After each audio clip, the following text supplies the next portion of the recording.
everybody, it's Dr. Lisa Ann Homick from Homick Advanced Chiropractic and Brain Sense Telehealth Self-Discovery Sessions. This is part 3 of, what did I call it? Oh yeah. Your poisoned nervous system is not contagious to others.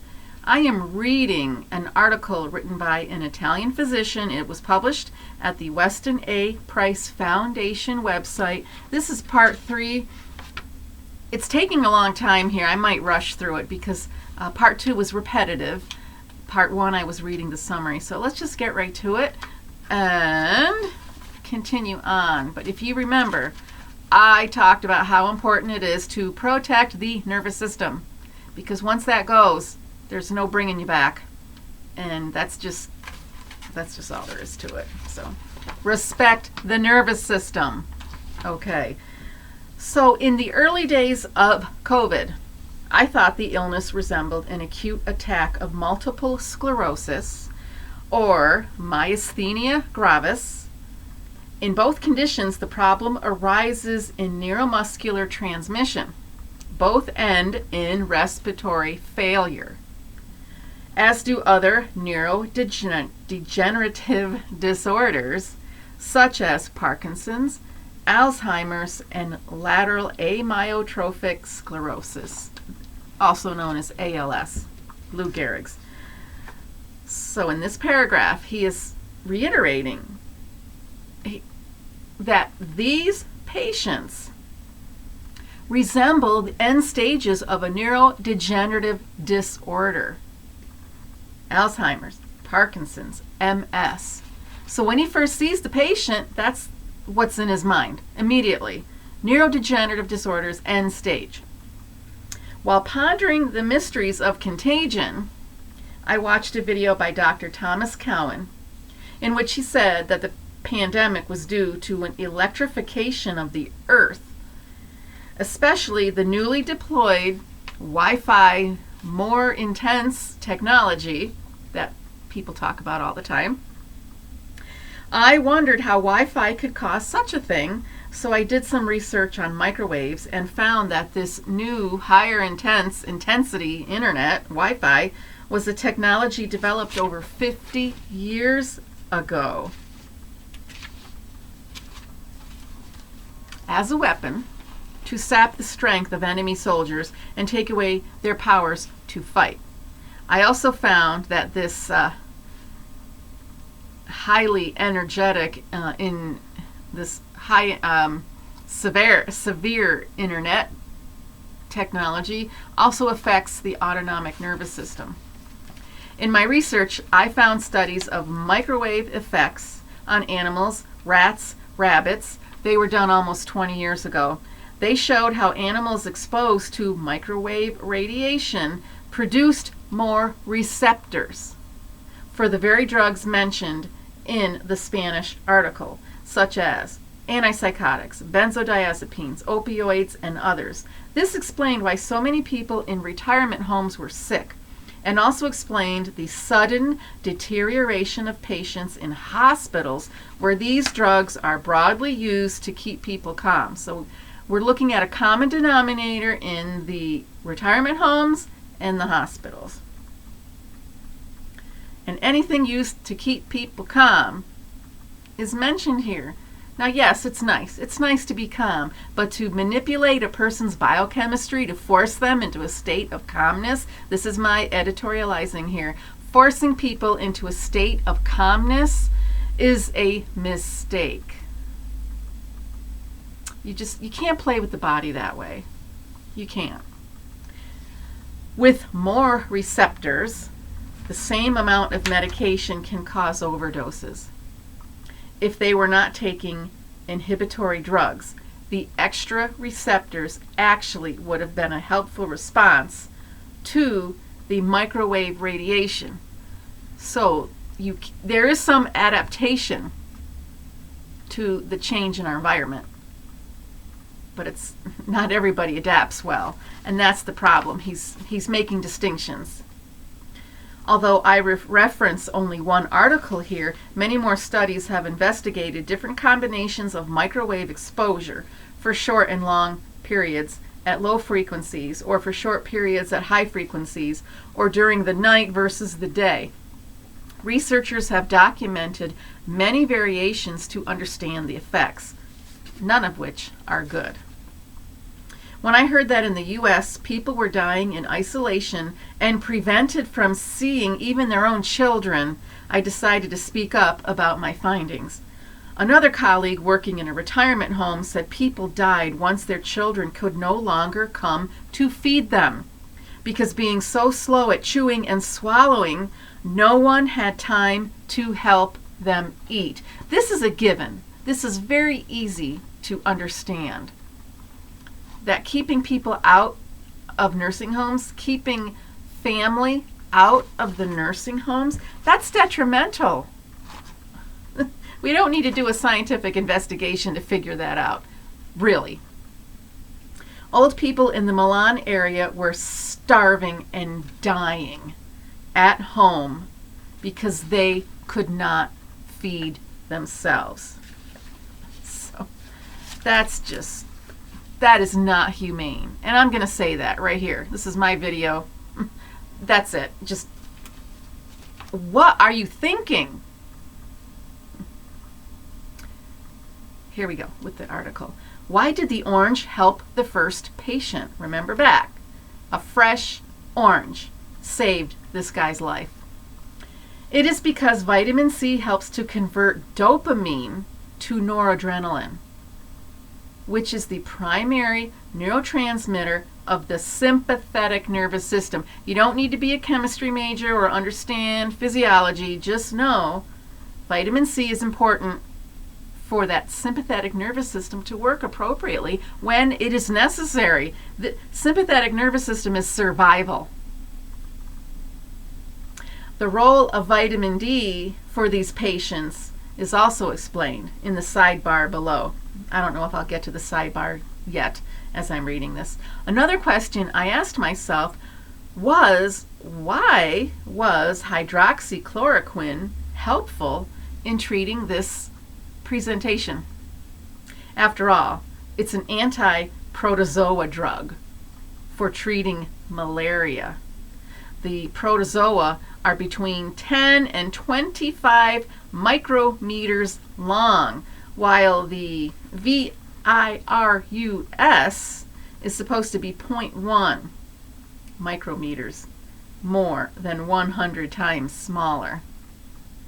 There is no evidence that the drug can kill a virus so small, so why does it work? Interestingly, this drug that starts with H has a side effect on the nervous system, and it turns out to be beneficial for the COVID-19 patients. This drug stimulates the sympathetic nervous system, and this is exactly what these patients need. A reactivation of the sympathetic nervous system. An interesting finding about this medication that begins with H is that it protects cancer patients from radiation therapy. A lot of interesting connections here. Cancer patients receive ionizing radiation, whereas this new technology of intense internet, Wi-Fi, microwave radiation is non-ionizing.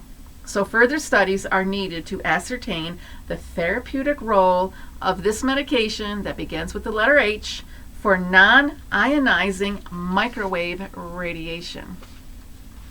Zinc also seems to help, which raises another why. The answer is that zinc is important and necessary for the nervous system.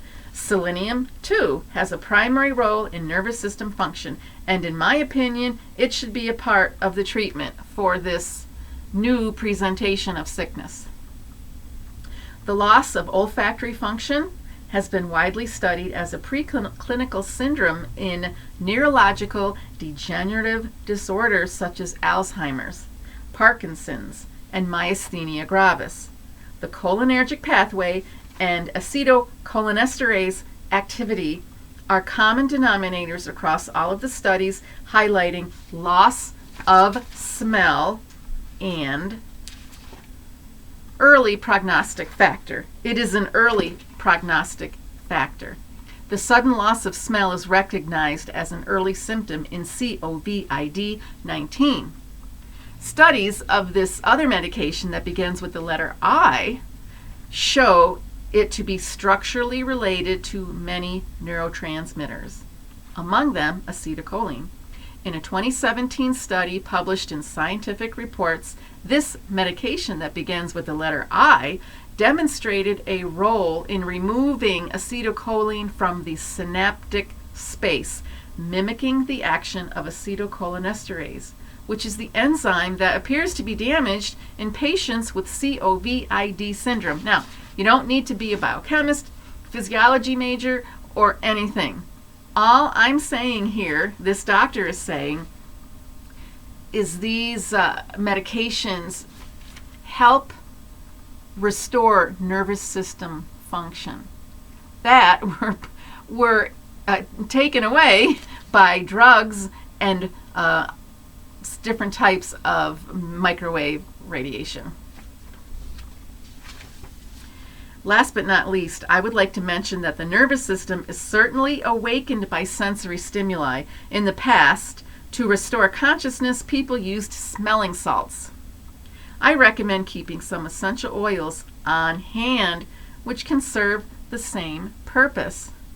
How funny, an old remedy. Nobody mentions that on the news. Let's keep going. Why are young people getting sick? In my experience, there are two different factors that endanger young patients: the use of cannabis or opioids and adrenal exhaustion, also known as chronic adrenal insufficiency. The latter condition is common in young people who practice lots of sports, who experience lack of sleep, or those who follow a vegetarian or vegan diet. All these factors can lead to weak adrenals, and that affects your autonomic nervous system. Lack of sleep. That's crucial. That's crucial. And we laugh about it. Oh yeah, I'll sleep when I'm dead. You've heard people say that. It's no joke. And teenagers, they need to get a grip on life and understand that the habits they have now are going to affect them in the future. This explains why steroids may work, at least temporarily. Steroids are synthetic hormones that replace the hormones produced by the adrenal glands. So they're a substitute, but a long-term substitute, no. They've got a lot of side effects. That's my editorializing there. We have seen many female patients in their 40s who, after recovering from COVID-19, entering early menopause due to cortical hormone insufficiency. How much more do you want to manipulate the nervous system, and your nervous system just can't function anymore? Our bodies are forgiving, but how much more do you want to push the envelope? And this whole pandemic is just a matter of pushing the envelope harder and harder and harder. This author says people weren't sick from contagion. It didn't spread throughout the hospital. These people are dying of exhaustion and a failed attempt at manipulating the nervous system. How much more do we want to push the envelope with all the chemicals that we eat and take as pills and do this with a needle? How much more can the body take? We are just going against nature. Okay, let me calm down. Although many of the healthcare providers using the medication that starts with the letter H for COVID-19 patients, they're also giving them antibiotics. There's no logical reason to do so. This disease does not have a bacterial or viral origin. Wow, I love this guy. And the outcome is just as good or better without antibiotics. In fact, 2 studies confirm that giving antibiotics like azithromycin does not change the outcomes for these patients. Withholding antibiotics is the wiser course of action unless the patient suffers from an aspiration pneumonia caused by a solid or liquid in the lung, leaving the patient unable to swallow. Another interesting question has to do with the influence of temperature on the disease. In the beginning, the experts claimed that the virus could not survive temperatures above 73 degrees Fahrenheit. Then they changed it to 80 degrees Fahrenheit, lowering it to 64 degrees Fahrenheit. Do you see this? Does this make any sense? In any case, one has yet to ask another why question. Why were there so many cases in the summertime? In Florida and Texas, where temperatures are much higher than 80 degrees Fahrenheit, the explanation is that going from a hot environment outside to air-conditioned environment inside with a temperature difference that can be more than 20 degrees represents a constant shock to the adrenal glands. Now, that's interesting. That's one I need to pursue. A constant shock to the adrenal glands, which makes people more vulnerable. So this is not natural, going from a hot, humid environment into a cooler environment in a matter of seconds. The body is used to 4 seasons. Where I live, there's 4 seasons, and it happens gradually. But when you, like he said, shock the adrenal glands, you can't do that repetitively. Doing that, shock and then shock and then shock, over time, that's confusing your brain, and it's exhausting the body. Many studies show it's very stressful for the adrenal glands to adjust to such temperature differences. So this has been studied. This constitutes more evidence that COVID-19 is a neurological disease. We are constantly messing with the brain, playing tricks on it, and we call it a disease that's spreading all over the world. This would explain why there was no fatality among children in the pre-pubertal age, a time when adrenal glands are not so essential for their physiological functions. Protect the kids. Take good care of them. Don't ruin them. Oh my gosh. The principal question we should be asking, why is this new intense internet technology causing an acetylcholine problem? Studies on mobile phones and Wi-Fi suggest an answer, showing how microwave changes the cholinesterase activity, affecting its capacity to remove acetylcholine from the synaptic space. As mentioned above, when acetylcholine is not removed, nervous transmission does not go forward, and when cholinesterase activity is suppressed, the acetylcholine reuptake by the neurons cannot happen. Let's simplify it. It disrupts normal nervous system process. You are just something that works automatically, something God gave us is interfered with, and just it comes to a halt because there's that imbalance of this neurotransmitter. These neurotransmitters are not in the right level for function.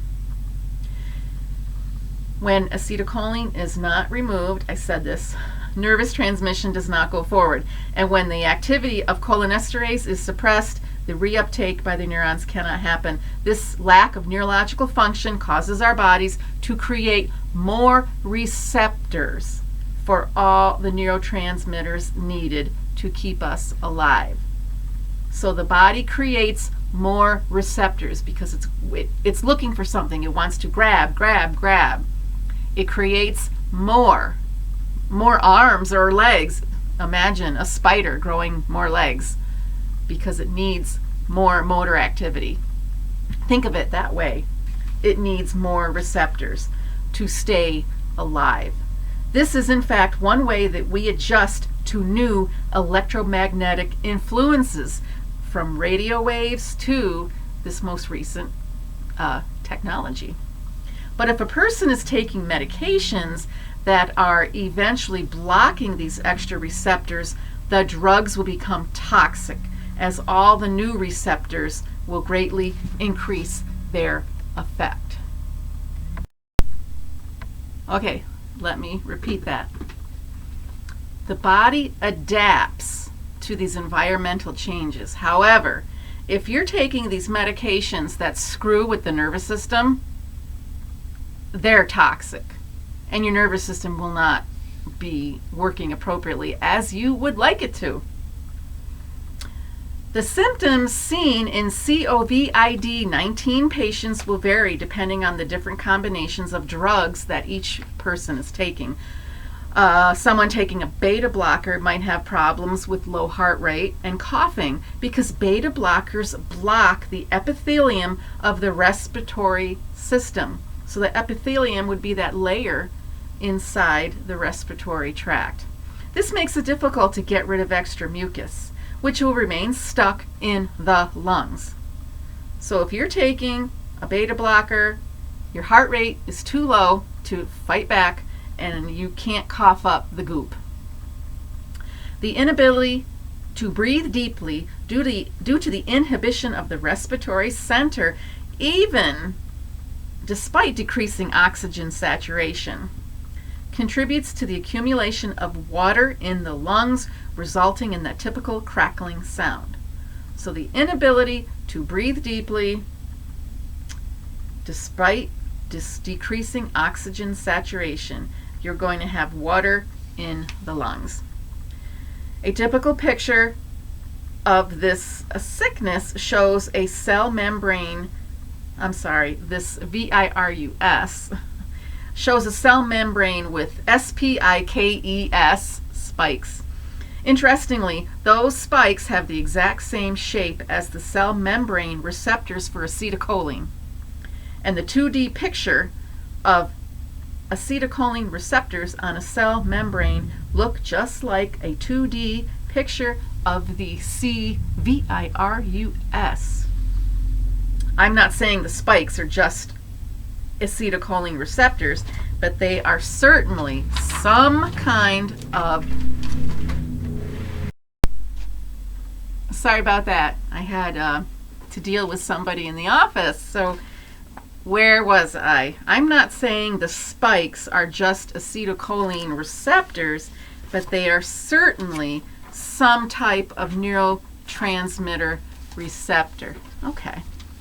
In his video, Dr. Cowan explained that VIRUSES are actually exosomes.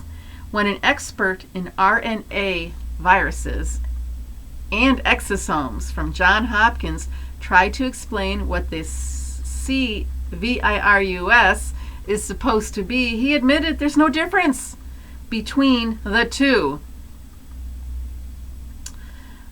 The CVIRUS and the exosome, there's no difference except one is evil and the other one is not. Okay. Now, since this evil VIRUS has not been seen holding a pitchfork in its hand, we do not know whether it is evil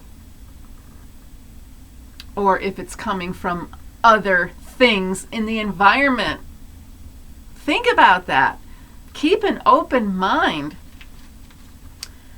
It is very sad to see how many old people have passed away and how many continue to die. It seems we are unable to stop the destruction when our wise bodies produce extra receptors to recover from a high use of microwaves. We should consider avoiding the medications that prevent healing. Most people can adjust to these higher rates of microwave and electric usage. He said most people can adjust, but only if they stop taking inhibitory drugs. Actually, during the past year, I had to reduce or suspend beta blockers for many patients since their heart rates were too low for the regular dose. Unfortunately, people who are unable to make the extra receptors in response to microwave radiation die very quickly. If you get this article, print it, take notes, and highlight a lot of these sentences, especially the ones that are making me go crazy here sitting in my seat. If people can't make extra receptors in response to radiation, they are going to die quickly. Sounds great for the media. They can put all kinds of propagated stories in the news to keep you afraid. I witnessed patients with all the COVID-19 symptoms, but repeatedly tested negative. They passed away in a couple of days after onset of sickness. It is important to notice that this neurological problem can also appear without respiratory or cold symptoms. Remember that list of possible symptoms? Oh, come on.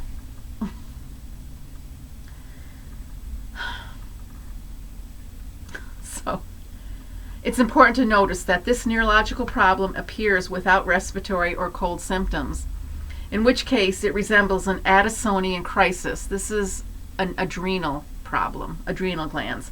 An Addisonian or acute adrenal crisis occurs when the body is unable to produce a sufficient amount of noradrenaline and steroids in response to stress. Your hormonal system cannot keep up with stress. Push that envelope, folks. Keep pushing that envelope. Symptoms include extreme weakness, fatigue, and dangerously low blood pressure. I myself experienced an Addisonian crisis in November 2019, and I literally thought I was going to die. It was the first time in my career I had to ask a colleague to do my shift. I don't know how old this person is, but old enough to have experience and wisdom. This is an older person, okay? He felt like he was going to die. And he gave up a shift. Okay, so this must be somebody who works hard and never takes a day off. He had somebody take over a shift because he could not move. I was awake, but I felt like my body was sleeping, and when I wanted to move my limbs, it involved the same effort as when someone tries to move or an arm or a leg while dreaming in his sleep.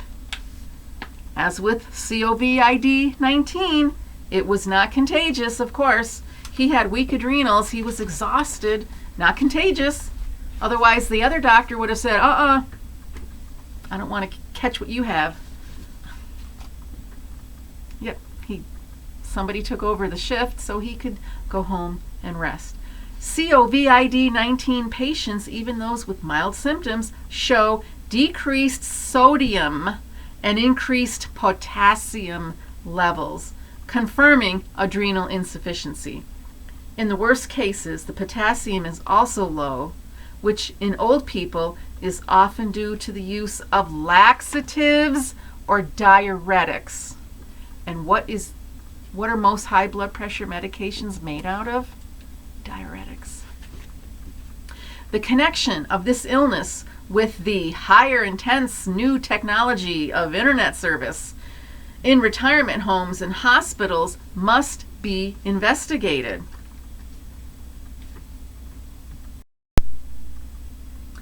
The first patient I described came from a retirement home where they had replaced the telephone and Wi-Fi system with new modems 1 or 2 days before all the residents got sick. Likewise, in another retirement home, they installed the new Wi-Fi modems just a few days before the epidemic burst on the scene. This new intensity Wi-Fi technology modem was also in the house of the second patient I described. During the lockdowns, a lot of people got sick while staying at home because they changed their modems to get better internet. At the same time, a huge number of these new transmitters were installed all over the country, including very small villages. I recently visited a village where it had not yet arrived and no one had contracted the COVID-19. In Israel, many religious people fell sick, probably because they decided to have the powerful internet installed at home during the beginning of the first lockdown so they could study and be connected. In northern Italy, one doctor working in a hospital emergency room during the peak of the illness was arrested for murdering patients by using drugs that inhibited the nervous system. Due to these drugs, they passed away. I don't know the specifics of that part, but that's interesting. Many doctors all over the world have noticed, there's a connection here, that the condition of COVID-19 patients worsens upon intubation, leading eventually to their demise. To intubate a person, to put them on the respirator, we use drugs that block neuromuscular transmission, the exact cause of the lethality of COVID-19. These drugs shut down the nervous system. Okay, I'm on the 12th page. I'm stopping here. I think I've gone on and on long enough. I'm going to continue, though. This is part 3. There will be a part 4, and there are going to be some more positive things to say at the end of this article, and I'm going to let you know how to cope and thrive. All right, a lot of these pages are the references. We don't have to go over the references. I'm glad you stuck it out this long. Do you see the different things that are getting in the way of health that are not mentioned at all on the news? I was at a friend's house that had Good Morning America on in the background and on the television. Unbelievable. I don't listen to the news. I don't watch the news. I might catch a few headlines on my Google feed, but oh my gosh, there are two worlds. In one world, everything is a health crisis. And then there's the chiropractic world. So join me. If you have some questions, then let's get hooked up with some BrainSense telehealth self-discovery sessions. Check out the blog and get under chiropractic care, for gosh sakes. Keep that nervous system running. Keep it going. It needs your TLC, Tender Loving Chiropractic. Thanks for watching.